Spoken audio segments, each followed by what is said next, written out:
नमस्कार, आप सभी का स्वागत है आपके अपने चैनल एग्जाम अड्डा फाइव स्टडी पर। ईवीएम से भरी गाड़ी पकड़ी गई। ईवीएम से भरी गाड़ी एक जगह नहीं, कई जगह पकड़ी गई हैं। अभी आप सभी को वो वीडियो क्लिप भी हम दिखाएंगे अपने चैनल के माध्यम से, कहाँ कहाँ ईवीएम की गाड़ी पकड़ी गई हैं। अभी चंद सेकंड पहले ही वीडियो हमारे पास आया है और उसके बाद आपके नेशनल मीडिया चैनलों पर भी एक खबर दिखाना शुरू कर दिया गया है। सीटेट रिजल्ट को लेकर नोटिस जारी कर दिया गया है। उत्तर प्रदेश में प्राइमरी शिक्षकों की भर्ती मात्र अब 17,000 पदों पर होगी।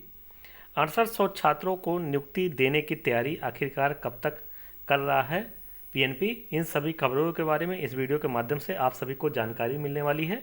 उससे पहले अभी तक आप लोगों ने अपना चैनल एग्जाम अड्डा फाइव स्टडी सब्सक्राइब नहीं किया, फटाफट आप लोग सब्सक्राइब कर लीजिए, आइकन बेल प्रेस कर लीजिए, ऑल वाला नोटिफिकेशन आप सभी ऑन कर लीजिए। दोस्तों, जैसा आप सभी जानते हैं, उत्तर प्रदेश में 7 चरण के चुनाव संपन्न हो चुके हैं। उसके बाद कल जब एग्जिट पोल का प्रिडिक्शन आया, उसके बाद पूरे उत्तर प्रदेश में एक जो माहौल है वो गर्म हो चुका है कि कैसे बीजेपी की सरकार दोबारा रिपीट हो सकती है। क्योंकि आप लोग देखते होंगे कि युवा वर्ग जो था पूरे तरीके से बीजेपी सरकार से रुष्ट था, बीजेपी सरकार से नाराज़ था। किसान जो वर्ग था बीजेपी सरकार से नाराज़ था। नौकरी पेशा वर्ग जो था बीजेपी से नाराज़ था। जो गरीब तबका था वो भी बीजेपी सरकार से नाराज़ था। महंगाई को लेकर तमाम ऐसे मुद्दे थे जो बीजेपी के एंटी में था, यानी बीजेपी के पक्ष में नहीं था। तो फिर से कैसे जो एग्जिट पोल दिखाई दिए जा रहे हैं कि 286 सीटें, 300, 350 सीटें कैसे संभव है। जैसा आप सभी जानते हैं, उत्तर प्रदेश में जो चुनाव हुआ था वो आपके पश्चिमी उत्तर प्रदेश से चुनाव का समर शुरू हुआ था। और पश्चिमी उत्तर प्रदेश में जिस हिसाब से मीडिया चैनल वालों ने दिखाया है कि वहाँ भी समाजवादी पार्टी का सुपड़ा साफ हो गया, ये तो विचार करने वाली बात है। अगर ऐसा होता है तो क्या हिंदुत्व का जो कार्ड बीजेपी के द्वारा खेला गया है क्या वो कामयाब रहा। जैसा आप लोगों ने देखा होगा कि उत्तर प्रदेश में बीजेपी जो है, चाहे माननीय मुख्यमंत्री जी की बात की जाए, चाहे प्रधानमंत्री जी की बात की जाए, बस इनका एक ही एजेंडा रहता है, ध्रुवीकरण करना, हिंदू मुस्लिम को पोलराइज करना। उसका क्या प्रभाव पड़ा है, या जो अखिलेश यादव जी ने हर एक जनसभा में सिर्फ नौकरी का जिक्र किया, युवाओं को साधा, किसानों को साधा और कर्मचारियों को साधा, क्या वो साधने का प्रयोग सफल नहीं रहा। ये तो 10 मार्च को स्पष्ट हो पाएगा। लेकिन उससे पहले बीजेपी के द्वारा खेला शुरू कर दिया गया है। बनारस में भी, सोनभद्र में भी तमाम ऐसे जगह हैं जहां पर ईवीएम पकड़े जा रहे हैं, जहां संदिग्ध गाड़ियां पकड़ी जा रही हैं, जहां स्ट्रांग रूम है। तो आप लोग ये वीडियो क्लिप देख लीजिए, उसके बाद आगे की पर चर्चा करते हैं।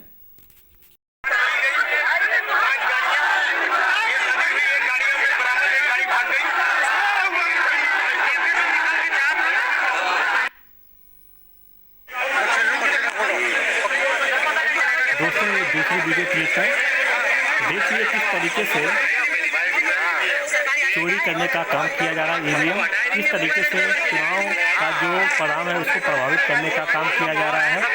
जो वर्तमान की सत्तारूढ़ पार्टी है, किसके स्तर पे ये काम हो रहा है, ये जांच का विषय है। लेकिन चुनाव आयोग से भी आप लोग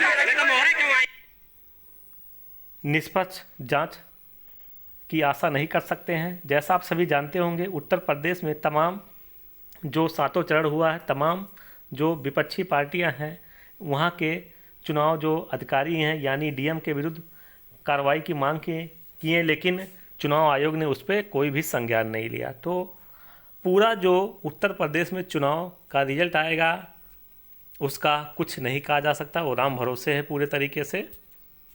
जिस हिसाब से आप लोगों को उत्तर प्रदेश में ईवीएम की चोरी करते हुए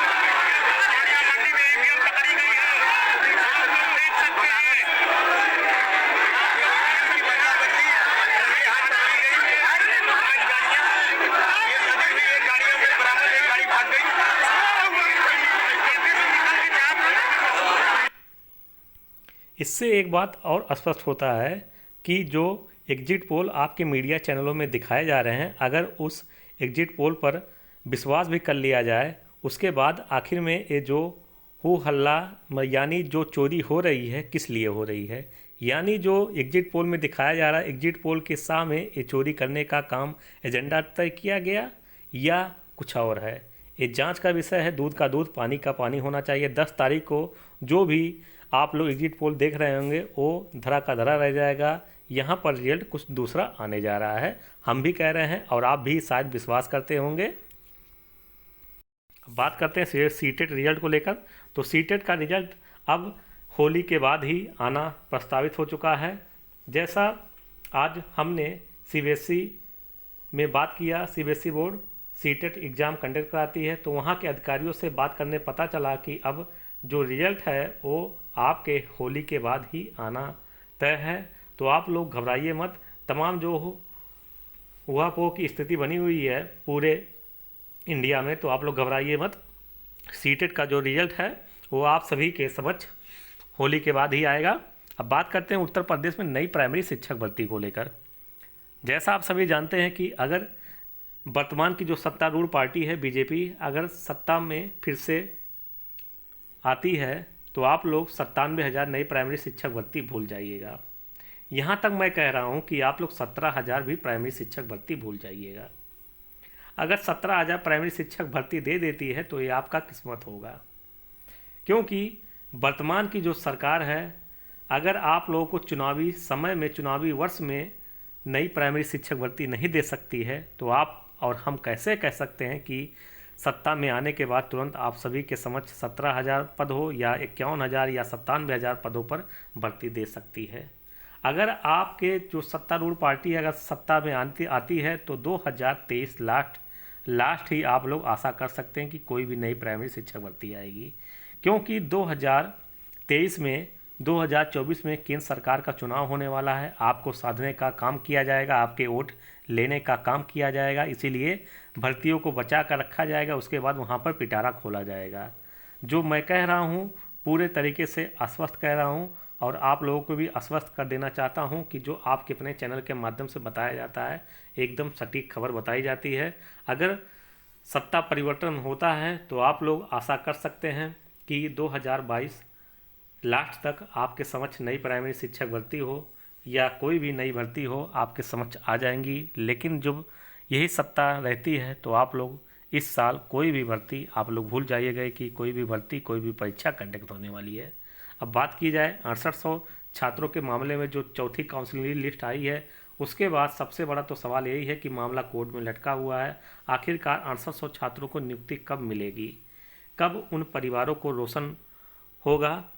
लेकिन तमाम जो पेचीदगी फंसी हुई है इस 6800 मामले में, अब वो जो भी होगा आपके कोर्ट के माध्यम से होगा या सरकार इस बीच का रास्ता निकालेगी या अधिकारी रास्ता निकालेंगे।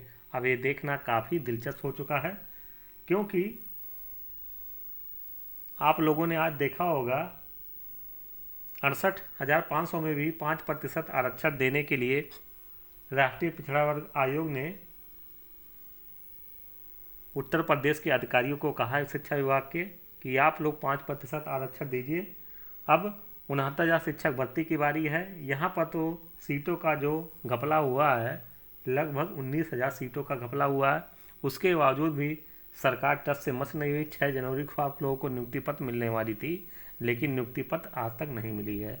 और अगर वर्तमान की सत्तारूढ़ पार्टी फिर से आ जाती है उत्तर प्रदेश में, तो 6800 का मामला किस तरीके से खिचड़ी का पुलाव चढ़ेगा। जैसे 12,460 हुआ है, वैसे ही कहीं 6800 का मामला ना हो जाए।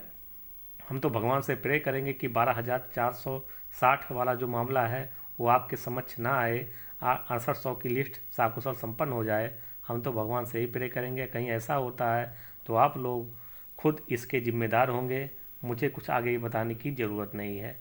ऐसे जानकारी के साथ चैनल के साथ जुड़िए। इस वीडियो को अधिक से अधिक शेयर कीजिए जितने भी आप लोगों के पास ग्रुप हैं।